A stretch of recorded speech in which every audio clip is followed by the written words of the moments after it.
સોનગઢ નગરપાલિકા દ્વારા જૂના ગામ મેઇન રોડના આરસીસી રોડનું કામનું ખાતમુહૂર્ત. સોનગઢ નગરપાલિકા દ્વારા શહેરના વિકાસને વધુ ગતિ આપતું મહત્વપૂર્ણ વિકાસ કાર્ય શરૂ કરવામાં આવ્યું છે. સ્વર્ણિમ જયંતિ મુખ્યમંત્રી શહેરી વિકાસ યોજના વર્ષ 2025-26 અંતર્ગત રત્નદીપ ગાર્મેન્ટ્સથી જૂનાગામ મેઇન રોડ સુધી આરસીસી રોડ બનાવવાના કામનું વિધિવત ખાતમુહૂર્ત કરવામાં આવ્યું.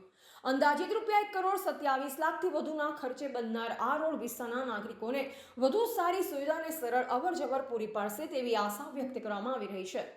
ખાતમુહૂર્ત પ્રસંગે નગરપાલિકા પ્રમુખ સારિકાબેન પાટીલ, ઉપપ્રમુખ પ્રકાશભાઈ ગામિત અને કારોબારી અધ્યક્ષ હેતલભાઈ મહેતા, બાંધકામ અધ્યક્ષ આશીષભાઈ શાહ તથા પાલિકાના કોર્પોરેટરશ્રીઓ ઉપસ્થિત રહ્યા. સાથે તાપી જિલ્લા મહામંત્રી નિખિલભાઈ શેઠ વિશેષ ઉપસ્થિત રહી વિકાસ કાર્યને શુભેચ્છા પાઠવી. નગરમાં વિકાસના નવા કામો સતત આગળ વધી રહ્યા હોવાનું આગેવાનોએ જણાવ્યું અને નાગરિકોને સુવિધાસભર માર્ગ તેમજ સારું ઇન્ફ્રાસ્ટ્રક્ચર ઉપલબ્ધ કરાવવાની દિશામાં નગરપાલિકા પ્રતિબદ્ધ હોવાનું પણ જણાવાયું.